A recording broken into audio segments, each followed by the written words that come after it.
Berlanjut dari chapter sebelumnya, keesokan hari di depan kediamannya, Luli bertemu dengan wanita bertubuh molek. Siapa lagi kalau bukan Nyonya Zhu, tetangganya. Nyonya Zhu menyapa Luli yang akan segera berangkat untuk berdagang. "Pakaianmu terlihat begitu formal.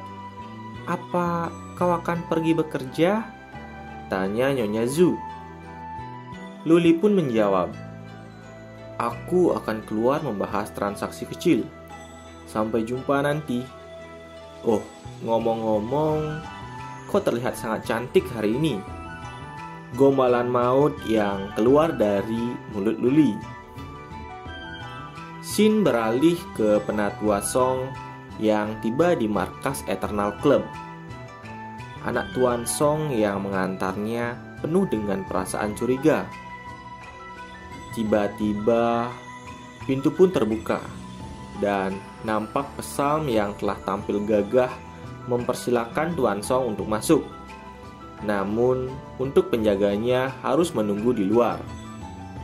Tampaknya Psalm telah tumbuh menjadi bodyguard yang berani dan kuat setelah menjalani latihan yang amat begitu keras sebelumnya. Psalm pun mengantarkan Penatua Song dan anaknya untuk menemui Luli. Di perjalanan, Yoru, anak Penatua Song, sempat terheran-heran dan seakan-akan tidak percaya dengan apa yang dilihatnya, karena bangunan tersebut yang begitu mewah, yang bahkan harganya berada di luar bayangannya sendiri. Sembari mengantar mereka, Psalm pun berkata, "Kau tidak boleh meragukan kemampuan Tuan Lu untuk dapat melakukan bisnis dengan Tuan Lu." Hingga akhirnya mereka pun tiba di tempat Tuan Lu.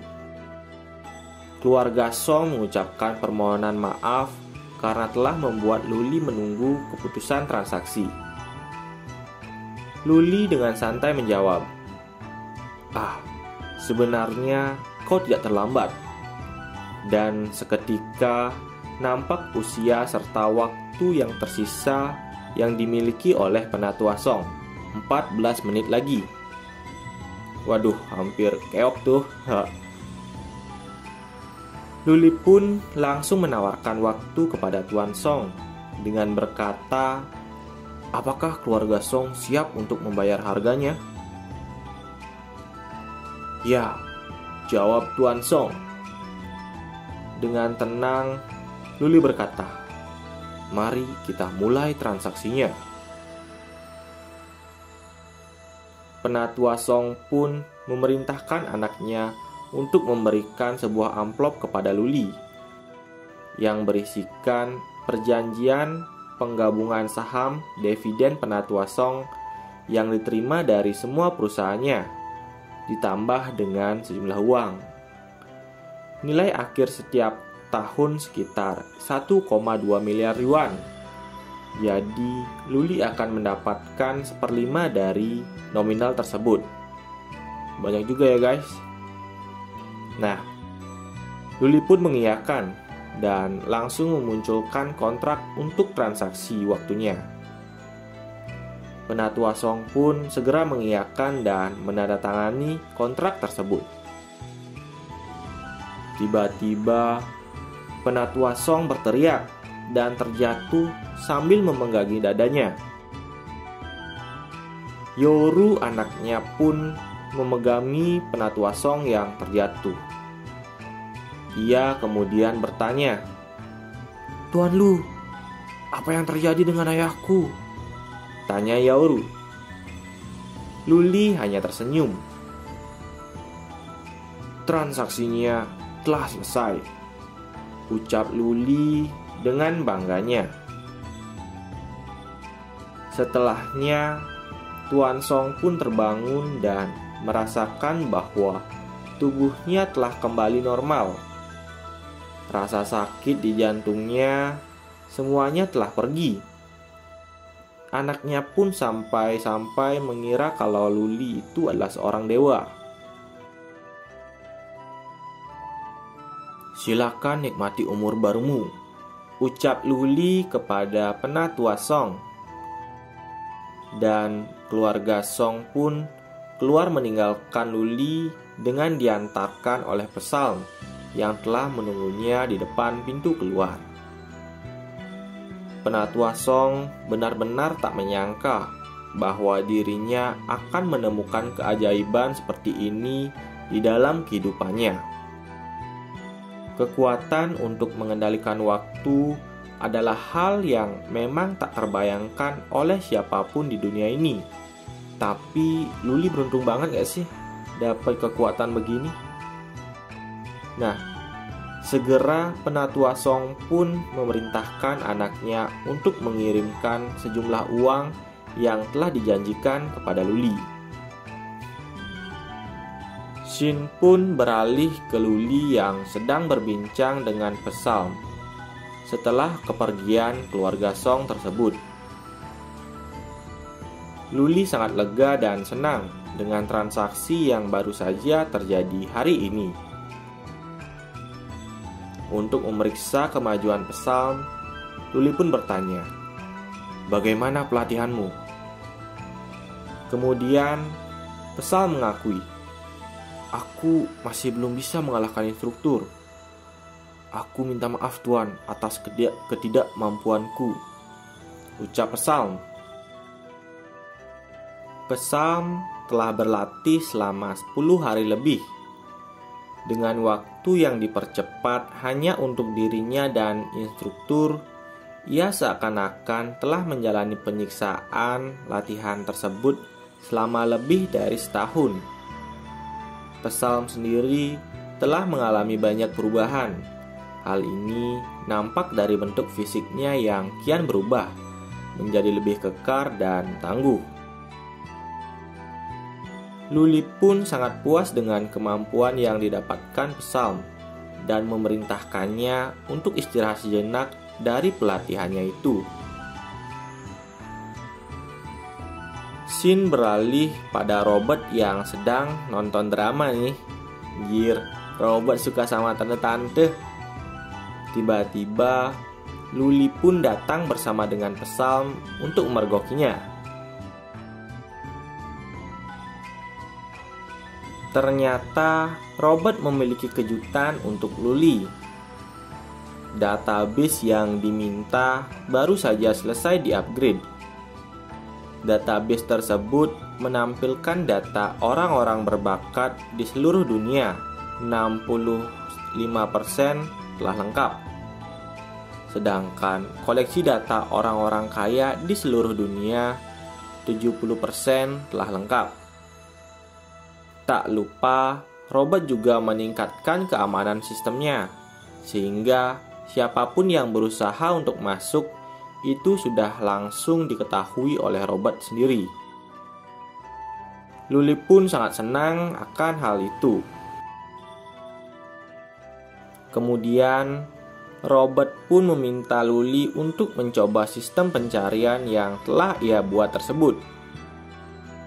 Ia benar-benar terkagum dengan kemampuan yang dimiliki oleh Robert. Kemudian, ia memilih salah satu menu yang menampilkan gambar seorang wanita cantik berusia 28 tahun. Ia adalah Tan Tanyu, desainer terkenal yang saat ini sedang memiliki tumor kronis pada tahap 5. Sambil tersenyum, Luli pun berkata, "Kupikir aku bisa melakukan bisnis dengannya." Di scene lain, di rumah sakit, seorang wanita selalu saja bergumam tiap harinya melantunkan puisi-puisi aneh sembari menunggu waktu ajal menjemputnya. Ya, itulah dia, Tan Tanyu, target si salesman waktu berikutnya. Puisi yang indah itu ternyata tak selalu ramah masuk ke telinga orang lain yang mendengarnya. Hal ini terlihat dari respon seorang kakek-kakek di seberang yang merasa kesal karena Tantayu selalu mengucapkan puisi-puisi itu setiap harinya. "Hei perempuan muda, kenapa kau terus mengucapkan puisi-puisi sedih itu setiap harinya? Kau pikir dunia ini akan peduli kepadamu meski kau akan mati?" kata Pak tua itu. Sungguh perkataan yang kejam ya pribadi, dan sangat tajam, setajam silet. Mendengar suaminya berkata seperti itu, sang nenek yang sedari tadi berbaring di tempat tidur pun langsung memberitahu suaminya untuk menyudahi perkataan busuknya tentang Tantayu. Namun Pak tua itu sepertinya tidak memperdulikan perkataan istrinya, karena ia terus saja mengomel ke arah Tantayu. Dia tidak pernah menjawab kita dan hanya duduk di sana menatap dan bergumam setiap harinya. Dengan sikap aneh itu, tak aneh bila tak ada yang pernah menjenguk dia, lanjut Pak tua tersebut. Tapi layaknya seorang manusia yang sudah berada di ujung ajalnya dan merasa tak ada yang perlu diperdulikan lagi dalam hidupnya, Tantayu hanya diam dan terus melanjutkan kegiatan merajut yang sedari tadi ia tengah lakukan. Dan tanpa menunggu lama, sang salesman waktu, pria berkacamata dengan jubah kotak-kotak, yaitu Tuan Luli pun datang masuk ke dalam arah rumah sakit itu dan langsung menuju kamar Tantayu. "Halo, apakah Anda adalah Nyonya Tantayu?" sapa Luli sambil membuat dimensi waktu yang hanya berjalan untuk mereka berdua. Jadi, orang selain mereka akan melambat waktunya, atau dengan kata lain sih berhenti gitu. Sambil melangkah, Luli pun memperkenalkan dirinya. "Aku adalah salesman waktu. Kau bisa memanggilku Tuan Lu. Di dunia ini ada suatu keberadaan kelompok yang mencari umur yang panjang. Aku datang ke sini untuk mengundangmu." Kemudian Luli mengaktifkan kemampuannya dalam melihat waktu seseorang dan menampilkannya di hadapan Tantayu. Kini ia bisa melihat sisa waktu hidupnya yang hanya tinggal 3 bulan, 22 hari, 17 jam, 9 menit, dan 36 detik. "Umur yang panjang?" kata Tantayu keheranan. Namun berbeda dengan kebanyakan orang yang ketika ditawari umur yang panjang, Tantayu merasa malah tidak bergairah. "Lupakan itu," lanjutnya. Sebenarnya bukan karena ia tidak percaya pada Luli, tapi ini lebih mengarah kepada kepasrahan yang sudah diterima Tantayu sejak awal ia mengidap penyakit tersebut. Terlebih lagi, ia sudah mulai berdamai dengan kematian yang akan ia temui nantinya. "Dengan diriku yang sekarang, apa nilai dari kehidupan itu? Aku hanya ingin menyelesaikan bagian terakhir sebelum aku mati," ucap wanita yang telah siap menerima ajalnya tersebut. Mengetahui respon wanita itu, rupanya Luli tidak kehabisan akal. Ia pun mengubah metode penawarannya.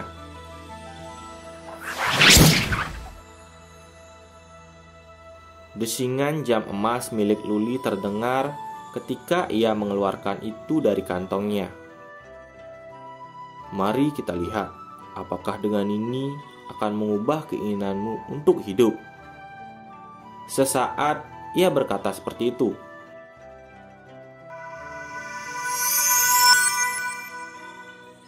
Cahaya menyilaukan kian bersinar di seluruh ruangan itu, hingga cahayanya pun merangsek keluar jendela.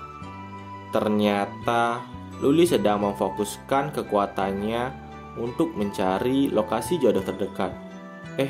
Maksudnya mencari lokasi sel tumor otak dan memperlambat kerja mereka sebanyak 15 kali lipat, guys.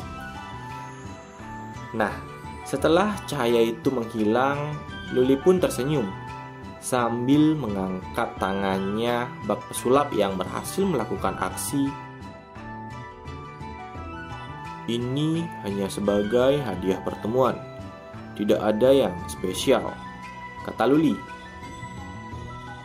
Di sisi lain, di atas tempat tidur pasien itu, Tan Tayu terbatuk pelan.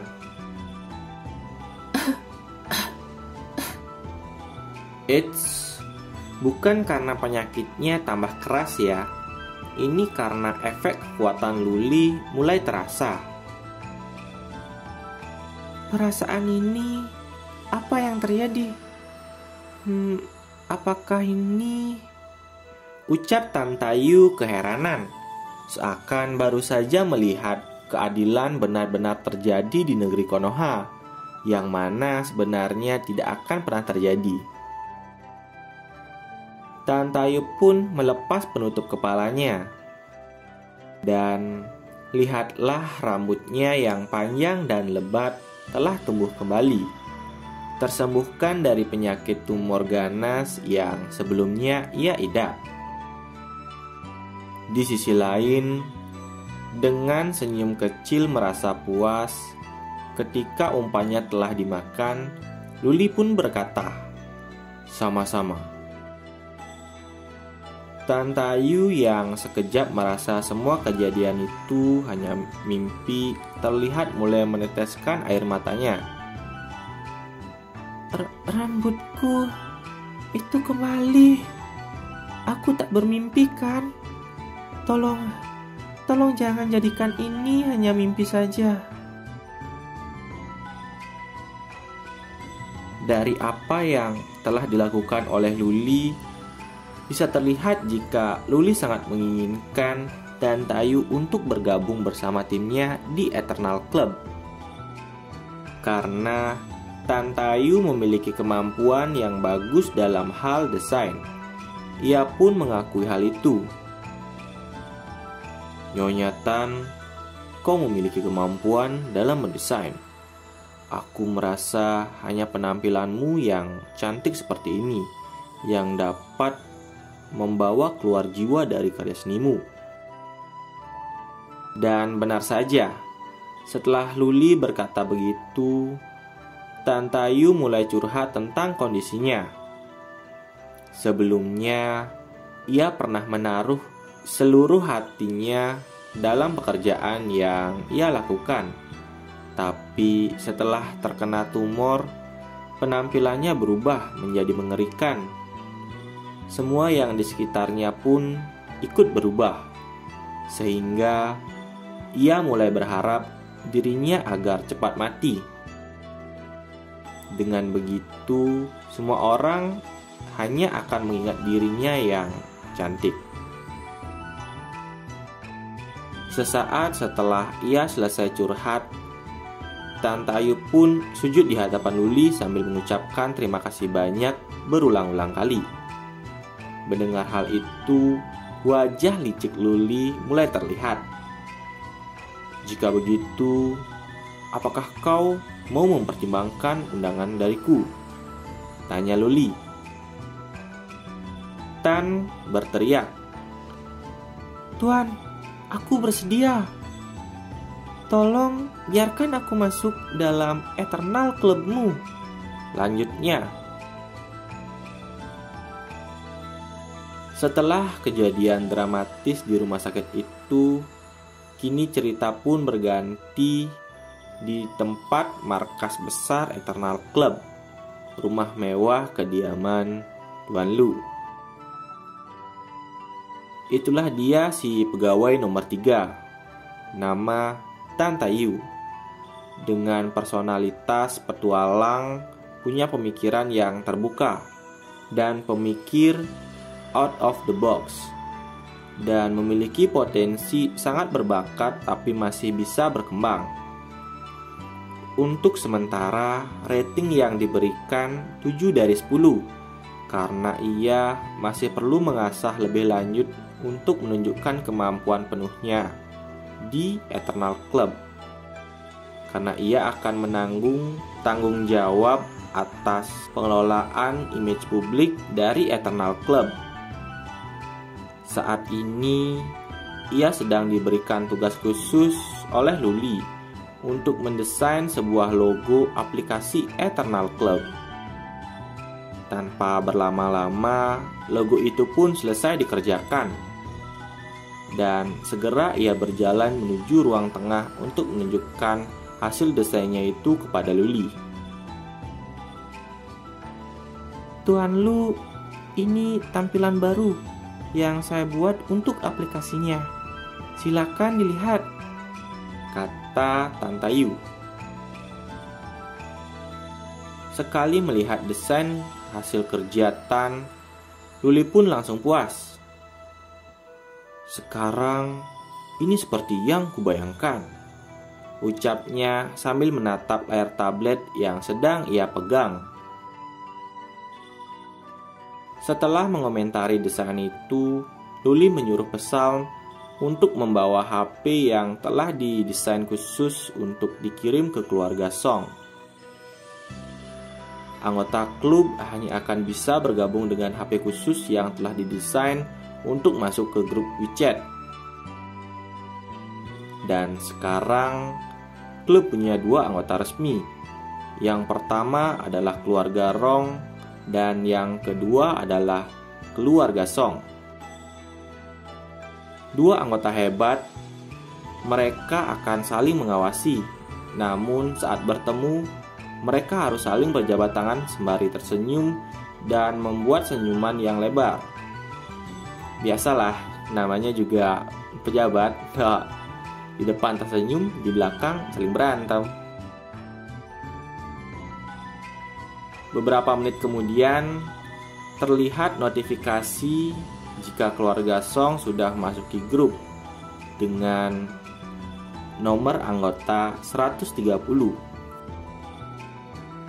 Mengetahui hal itu, langsung saja si Robert ngeramein itu grup pakai akun-akun anggota palsu biar grupnya kelihatan rame, guys. Pinter banget kan? Nah, Luli yang melihat kericuhan yang dibuat oleh Robert hanya tertawa kecil sambil memikirkan misi apa yang cocok untuk diberikan ke keluarga Song. Tapi belum selesai berpikir, tiba-tiba ada panggilan masuk di HP-nya. Dan itu adalah Liu Yang, teman tempat kerjanya dahulu. Di sisi lain, sambil menatap sekitar dan berbicara pelan di keramaian, Liu Yang bertanya cemas kepada Luli. "Hei saudara, apa kau mungkin menyerang orang yang salah?" Luli yang mendengar pertanyaan itu seketika terkejut dan mulai lebih fokus mendengarkan penjelasan Liu Yang. "Ketika kau tiba-tiba keluar, kukira kau memenangkan lotre atau semacamnya. Tapi baru saja hari ini beberapa orang mengerikan datang untuk mencari informasi tentangmu. Mereka menginterogasi semua orang kantor. Mereka bahkan punya fotomu. Ditambah aku tak tahu bagaimana caranya, tapi mereka berhasil mendapatkan semua informasi dari Departemen Human Resource." Liu Yang yang memberitahu Luli karena ia merasa khawatir dengan sahabat lamanya itu. Setelah itu, Liu Yang juga menganggap jika orang yang mencari Luli itu bukanlah orang baik-baik. Makanya, ia minta Luli untuk berhati-hati. Setelah selesai memberikan informasi, Luli pun menjawab hal ini dengan santai. Aku sedang melakukan trading baru-baru ini, tapi itu semua legal. Kau tak perlu mencemaskanku. Situasi seperti ini aku sangat tidak menyangka, kata Luli. Setelah menyelesaikan percakapannya dengan Liu Yang, Luli kembali memikirkan apa yang sebenarnya terjadi. Jika dilihat, semua transaksi yang ia lakukan sejauh ini sebenarnya sudah sesuai dengan kehendaknya. Awalnya, Luli mengira ini semua adalah perbuatan dari keluarga Rong dan keluarga Song. Tapi, itu masih sangat tidak mungkin karena mereka sudah terikat kontrak dengan Luli. Jadi, mereka gak mungkin akan macam-macam. Sesaat berpikir lebih dalam, Luli mengingat sesuatu. Tentu saja, ada artis arogan satu itu, ucap Luli dalam hati. Ia juga mulai mengingat bahwa informasi lamanya terlalu mudah untuk dicari, karena dulu itu dia adalah budak korporat, pegawai kantoran maksudnya guys. Nah, kemudian ia pun segera menemui Robert dan memberitahu kondisi yang sedang menimpanya. Dengan senang hati, Robert pun segera membantu Luli mencari informasi tentang aktris itu melalui sistem mata langit yang baru saja ia selesai kerjakan. Di sisi lain, di sebuah apartemen mewah bertingkat banyak, aktris tersebut sedang merencanakan sesuatu dengan orangnya. Rupanya, tebakan di awal benar kalau aktris ini tidak akan menghiraukan perkataan anak dari Tuan Song untuk tidak melakukan balas dendam. Jika kalian ingat, itu ada di chapter sebelumnya ya. Nah, informasi umum tentang Luli sudah sampai di tangan mereka. Namun, melihat informasi itu, ya jelas, mereka meremehkan sosok Luli. Cih, Tuan Song memihak kepada orang biasa tanpa latar belakang sama sekali. Mungkin tetua Song sudah pikun, ucap salah satu orang kepercayaan aktris itu. Demi mengompori para orang kepercayaannya itu, artis tersebut berteriak memberitahu kalau keluarga Song juga meremehkan mereka. Jadi mereka harus segera membalas dendam. Paham dengan keadaannya, orang tersebut pun meminta bawahannya untuk mencari informasi tambahan detail mengenai keluarga Song dan juga Luli. Tapi, siapa sangka, ternyata percakapan mereka di ruangan itu telah diketahui terlebih dahulu oleh Luli melalui CCTV di sudut ruangan. Luli sangat geram dan berkata, Zhao Manzi, kapan kau akan belajar? Tiba-tiba, Robert memanggil Luli.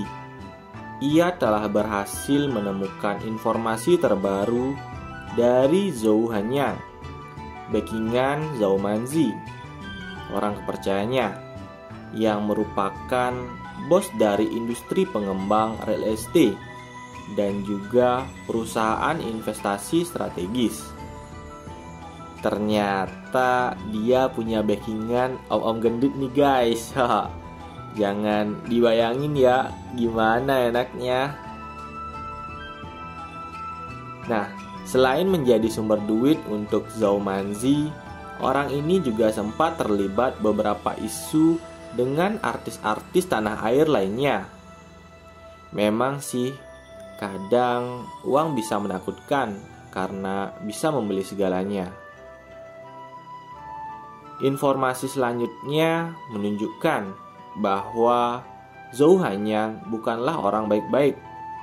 Ia adalah seorang yang kejam dan tak berperasaan, di mana perusahaannya hanyalah pengelolaan utang terkenal di real estate yang ia kelola. Anaknya, Zhou Peng, hanyalah pecandu alkohol yang pernah mendapatkan masalah dengan polisi sekitar. Selain itu, ia juga pernah mengubur hidup-hidup sepasang orang tua di sebuah bangunan yang ia runtuhkan untuk kepentingan pembangunan real estate yang ia programkan. Dan lagi, ada seorang perempuan muda yang pernah dipaksa untuk menemaninya minum dan mengancam akan dibunuh ketika melapor. Semua informasi itu ditutupi. Tidak ada akses untuk mengambil informasi itu di publik. Gila emang ya, orang tolol bajingan, the power of money, sampah berhati dingin dan serakah, ucap Luli. Zhou Hanyang memiliki setumpuk gunung perbuatan keji selama ia hidup di dunia ini. Luli sangat geram dan segera menyuruh Robert untuk berhenti mencari informasi kejahatan Zhou Hanyang, karena itu tak akan ada habisnya. Ia pun memerintahkan Robert untuk segera mengabarinya ketika ada hal lain yang terjadi di sana. Ternyata di balik sosok liciknya, Luli juga seorang idealis yang geram akan fenomena gila seperti itu, guys. Luli ingin segera bertemu dan memeriksa seberapa tangguh lawannya tersebut.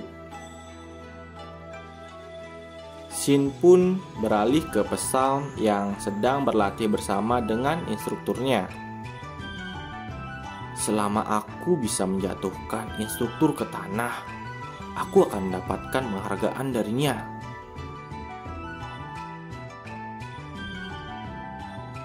Psalm nampaknya benar-benar cepat kali ini. Anak ini telah menjadi lebih cepat sekarang dan semakin pintar, kata si instruktur. Meskipun begitu, Psalm masih bisa disentuh oleh instruktur nih. Namun, tiba-tiba Psalm meraih leher instruktur dan membantingnya hingga terlempar jauh. Akan tetapi, si instruktur itu masih sanggup untuk mempertahankan dirinya agar tetap berdiri. Dalam hati, ia berkata, "Itu hampir saja, bajingan. Psalm keren banget dah." Luli yang menonton proses latihannya pun bertepuk tangan dan berkata, "Tampaknya tadi sangat menyenangkan. Maaf telah mengganggu kalian." "Tidak apa-apa, Pak.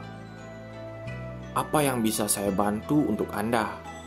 tanya si instruktur. "Sejujurnya, aku ingin meminjam Psalm," jawab Luli. Mereka pun segera keluar dari ruang latihan. Setibanya, Luli pun memberikan tugas khusus kepada Psalm. "Aku punya tugas khusus untukmu," kata Luli kepada Psalm. "Lanjutkan dan katakan padaku, Tuan," jawab Psalm. "Aku ingin kau untuk membunuh seseorang," kata Luli.